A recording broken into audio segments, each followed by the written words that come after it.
When, in the course of human events, it becomes necessary for one people to dissolve the political bands which have connected them with another,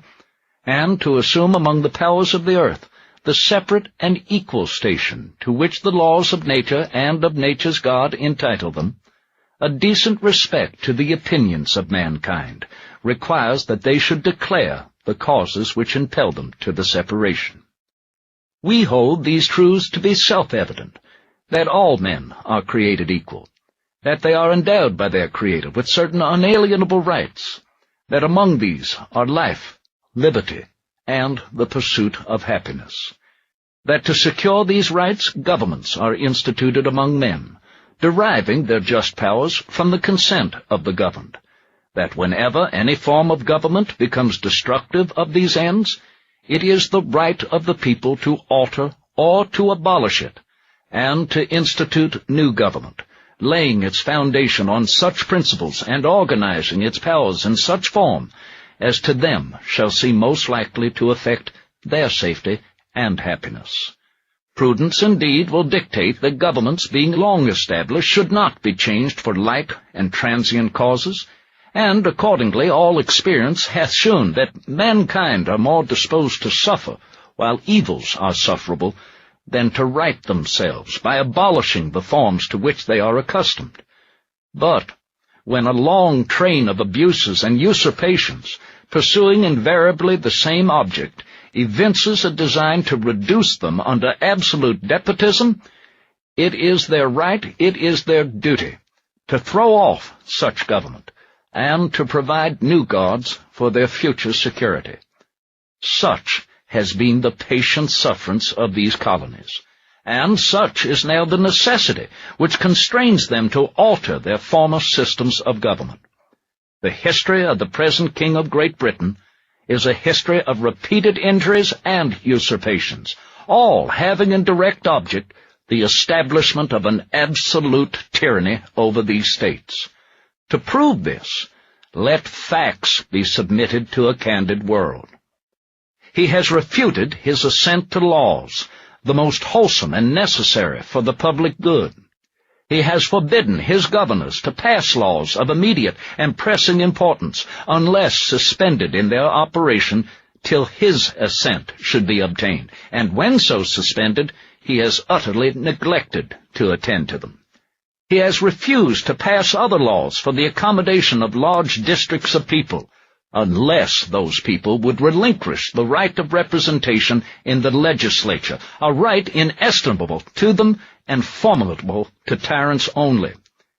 He has called together legislative bodies at places unusual, uncomfortable, and distant from the depository of their public records, for the sole purpose of fatiguing them into compliance with his measures. He has dissolved representative houses repeatedly, for opposing with manly firmness his invasions on the rights of the people. He has refused for a long time after such dissolutions to cause others to be elected, whereby the legislative powers incapable of annihilation have returned to the people at large for their exercise, the state remaining in the meantime exposed to all the dangers of invasion from without and convulsions within.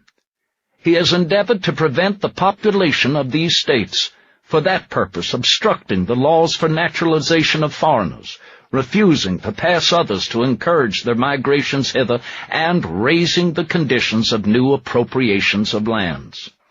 He has obstructed the administration of justice by refusing his assent to laws for establishing judiciary powers. He has made judges dependent on his will alone for the tenure of their offices and the amount and payment of their salaries. He has erected a multitude of new offices and sent hither swarms of officers to harass our people and eat out their substance. He has kept among us in times of peace standing armies without the consent of our legislatures.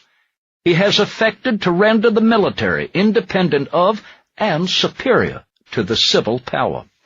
He has combined with others to subject us to a jurisdiction foreign to our Constitution and unacknowledged by our laws, giving his assent to their acts of pretended legislation. for quartering large bodies of armed troops among us, for protecting them by a mock trial from punishment for any murders which they should commit on the inhabitants of these states, for cutting off our trade with all parts of the world, for imposing taxes on us without our consent, for depriving us in many cases of the benefit of trial by jury, for transporting us beyond seas to be tried for pretended offenses, for abolishing the free system of English laws in a neighboring province, establishing therein an arbitrary government, and enlarging its boundaries so as to render it at once an example and fit instrument for introducing the same absolute rule into these colonies, for taking away our charters, abolishing our most valuable laws, and altering fundamentally the forms of our governments, for suspending our own legislatures and declaring themselves invested with power to legislate for us in all cases whatsoever. He has abdicated government here by declaring us out of his protection and waging war against us. He has plundered our seas, ravaged our coasts, burnt our towns, and destroyed the lives of our people.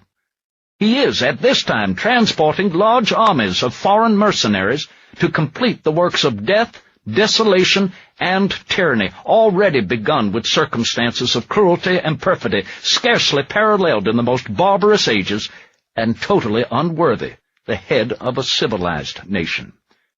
He has constrained our fellow citizens taken captive on the high seas to bear arms against their country,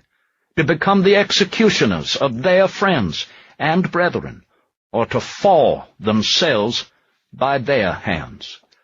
He has excited domestic insurrections amongst us, and has endeavored to bring on the inhabitants of our frontiers, the merciless Indian savages, whose known rule of warfare is an undistinguished destruction of all ages, sexes, and conditions. In every stage of these oppressions, we have petitioned for redress in the most humble terms. Our repeated petitions have been answered only by repeated injury. A prince, whose character is thus marked by every act which may define a tyrant, is unfit to be the ruler of a free people. Nor have we been wanting in attentions to our British brethren. We have warned them from time to time of attempts by their legislature to extend an unwarrantable jurisdiction over us. We have reminded them of the circumstances of our emigration and settlement here. We have appealed to their native justice and magnanimity, and we have conjured them by the ties of our common kindred to disavow these usurpations, which would inevitably interrupt our connections and correspondence. They, too, have been deaf to the voice of justice and of consanguinity. We must, therefore, acquiesce in the necessity which denounces our separation, and hold them, as we hold the rest of mankind, enemies in war, in peace, friends. We, therefore, the representatives of the United States of America, in General Congress assembled, appealing to the Supreme Judge of the world for the rectitude of our intentions, do, in the name and by the authority of the good people of these colonies, solemnly publish and declare that these united colonies are, and of right ought to be, free and independent states, that they are absolved from all allegiance to the British Crown, and that all political connection between them and the state of Great Britain is and ought to be totally dissolved, and that as free and independent states they have full power to levy war, conclude peace, contract alliances, establish government, and to do all other acts and things which independent states may of right do. And for the support of this declaration, with a firm reliance on the protection of divine providence, we mutually pledge to each other our lives, our fortunes, and our sacred honor.